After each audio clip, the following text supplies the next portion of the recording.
तो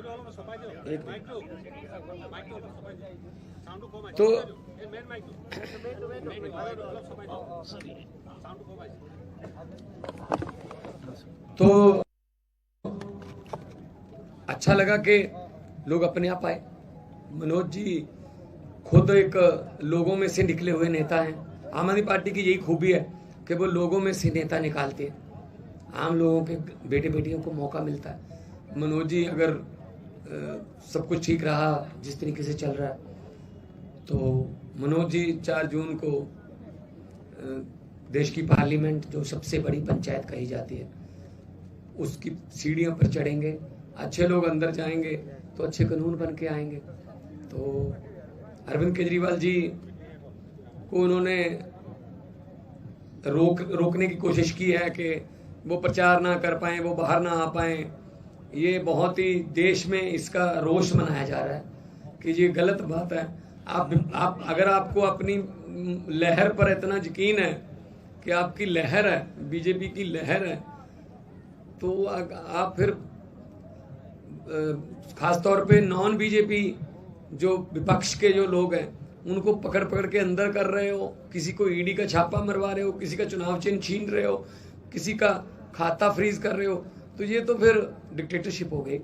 तो लोग 140 करोड़ लोगों का देश है। असम के लोग, असम और पंजाब का कल्चर बहुत मिलता है। यहाँ आप लोग त्योहार मनाते हो, हम भी उतने ही त्योहार हमारे हैं। यहाँ भी सब लोग त्योहारों में शामिल होते हैं, हम भी होते हैं। तो कल्चर बहुत मिलता है।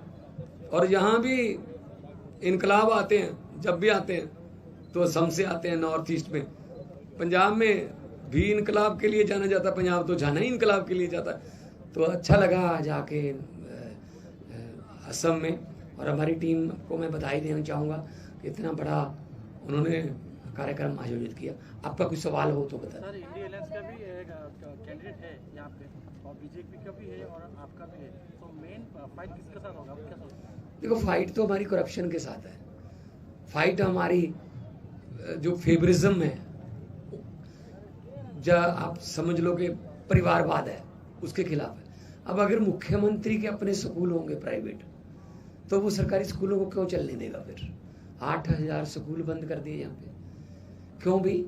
दिल्ली में भी ऐसी हालत थी जब अरविंद केजरीवाल जी ने संभाला था, पंजाब में भी ऐसी हालत थी 2 साल पहले, लेकिन हमने सरकारी स्कूलों को ठीक किया। वहां पे मतलब बैठने के लिए फर्नीचर से लेके बाथरूम से लेके सब काम किया, शिक्षा का बजट बढ़ाया। उसके बाद आज लोग प्राइवेट से निकालकर सरकारी में दाखिल करवा रहे हैं बच्चों को, कि उनको यकीन हो गया। तो यहाँ अगर जिस देश का राजा व्यापारी, उस देश की जनता भिखारी, अगर बिजनेस मुख्यमंत्री करेगा तो फिर वो और किसी बिजनेस को क्यों बढ़ने देगा भाई? तो पहले ये तो स्वास्थ्य मंत्री और शिक्षा मंत्री भी रह चुके हैं आज से 20 साल पहले, तो चाहते तो आज तक अस्पताल असम के और स्कूल असम के ठीक हो जाते। असम वालों को पीजीआई ना आना पड़ता चंडीगढ़। बहुत लोग आते हैं असम से पीजीआई में इलाज कराने के लिए, क्योंकि है ही नहीं आसपास कुछ। तो लोगों को ऐसे लावारिस छोड़ रखा है, इसका जवाब देगी जनता इस पर। 13 नंबर लोकसभा जो डिब्रूगढ़ लोकसभा क्षेत्र में जो आपने चुनाव प्रचार कर रहे हैं, तो इसमें लगातार बीजेपी के भी जो शीर्ष नेता है, गृह मंत्री है भारत, उन्होंने रोड शो किया, मनोज तिवारी भी आके यहाँ इन्होंने प्रचार किया। क्या लगता है, क्या कारण हो सकता है सर, इतना अमित शाह खुद यहाँ पे चुनाव प्रचार करने? दिल्ली में भी करते हैं, दिल्ली में तो अमित शाह जी पर्चे भी बांटते हैं घर घर। सीटें कितनी आती हैं? वहां तो कभी नहीं लिखा दिल्ली में इन्होंने कि अब की बार इतनी पार, क्योंकि उनको पता होता है अब की बार यमुना पार। बस उनके पास 6-7 सीटें आती हैं, वो भी यमुना पार से आती हैं, ठीक है ना। तो गृह मंत्री जी वहां भी पर्चे बांटते, दिल्ली में कोई फर्क नहीं पड़ता है। सर, इससे पहले डिब्रूगढ़ नहीं आते थे, जब आम आदमी पार्टी का तब आया प्रचार करने। चलो हमारी वजह से आ गए, लोगों ने दर्शन तो कर लिए कि गृह मंत्री कैसा होता है। चलो हमारे डर की वजह से मान लो। चलो कई बार जो छोटी पार्टियां हैं या नई पार्टियां वो नंबर में कम रह जाती हैं, लेकिन दूसरी पार्टियों का एजेंडा तो रीसेट करा देती है ना। इससे पहले ये मैनिफेस्टो कहते थे, संकल्प पत्र कहते थे, घोषणा पत्र कहते थे। अब गारंटियां क्यों कहने लगे? जब से अरविंद केजरीवाल ने कहना शुरू किया। जब बीजेपी के लिए बजने लगी खतरे की घंटियां, तब याद आ गई केजरीवाल की गारंटियां। अब गारंटियां दे रहे हैं जी, हम गारंटी दे रहे हैं जी। क्यों मैनिफेस्टो क्यों नहीं कहते, संकल्प पत्र क्यों नहीं कहते? अब चलो कोई बात नहीं, हमारे डर से ही सही, कोई गारंटी तो दे दो, पूरी तो कर दो, जुमले मत सुनाओ प्लीज। सर अरेस्ट के बारे में जो अरविंद केजरीवाल जो अरेस्ट हुआ, आप लोग बहुत बता रहे हैं, बीजेपी अलग कर रहे हैं, लेकिन कोर्ट में तो सही बता रहे हैं, इसका बारे में क्या बात? देखो ये टाइमिंग तो देखो ना पकड़ने की। 2 महीने पहले यही बातें वो बीजेपी वाले बोल रहे थे, उनके स्पोक्स पर्सन, अरविंद केजरीवाल को अंदर करना है, अंदर करना है, अंदर करना है। इलेक्शन के समय अंदर कर दिया कि वो प्रचार ना कर पाए, तो लोग इसका बुरा मना रहे हैं।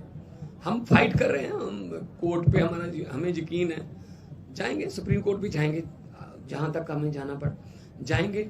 लेकिन उसी केस में फिर संजय सिंह को तो जमानत मिल गई, उसी केस में ईडी कह रही है जी हमारे पास कोई सबूत नहीं है, जमानत दे दीजिए। उसी केस में कह रहे हैं जी हमारे पास तो बहुत सबूत हैं।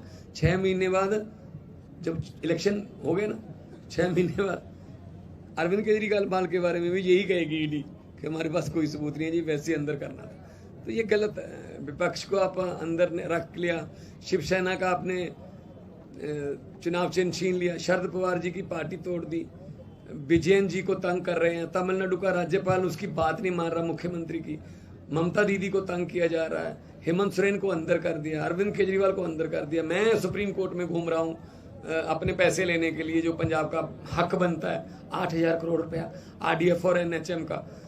तो ये तो गलत है कि ये देश सिर्फ उन्हीं राज्यों का थोड़ी है जहाँ पे बीजेपी की सरकार है। हमने तो देश लेके दिया भाई साहब, 80% कुर्बानी तो हमारी पंजाबियों की है ना। तो हमें ही देश से ऐसे मतलब मांगना पड़े कि हमारा हक जो है, GST मेरा हक है, क्यों नहीं दे रहे? RDF मेरा हक है, क्यों नहीं दे रहे? क्योंकि इनको पता है कि पंजाब में तो बीजेपी कभी जिंदगी में भी नहीं आ सकती। तो करने दो, कोई बात नहीं, हाई कोर्ट में, सुप्रीम कोर्ट में जाएंगे। कांग्रेस ने यहाँ पर 2 चैनलों को बैन किया है, एक टाइम आउट और एक न्यूज लाइव, इसके बारे में आप क्या कहेंगे? मुझे इसके बारे में बिल्कुल भी नहीं पता कि कांग्रेस ने किसको। ये सीएम का खुद का चैनल है सर। तो सीएम का खुद का चैनल, तो ये तो पंजाब में भी था, पंजाब में सीएम का खुद का चैनल PTC, उन्होंने बहुत बहुत तारीफें की और हमें मतलब जितना उनका जोर चलता हमारी निंदा की, लेकिन लोगों ने तो 92 सीटें हमें दे दी। इसका मतलब ये थोड़ी है कि एक टीवी चैनल है अगर आपके पास तो आप लोगों का मन बदल दोगे। जब लोग मन बनाते हैं तो बनाते हैं बस।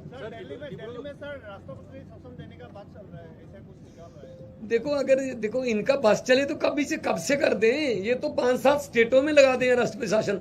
मुझे 356 की धमकी दे चुके हैं राज्यपाल लिखती तौर पर कि अगर आप मेरे फलां सवाल का जवाब नहीं दोगे तो मैं 356 रिकमेंड कर दूंगा।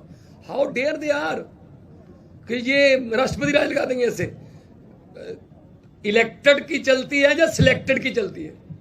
LG और गवर्नर्स आर सिलेक्टेड, मुख्यमंत्री are elected. So democracy elected की होती है। इसीलिए हम कह रहे हैं ये जो चुनाव है ये सिर्फ जीत हार का नहीं है, ये चुनाव देश के लोकतंत्र को, देश के संविधान को बचाने का चुनाव। पिछले 8 महीने से मणिपुर आसाम से लिए सर, इस विषय में क्या कहेंगे सर?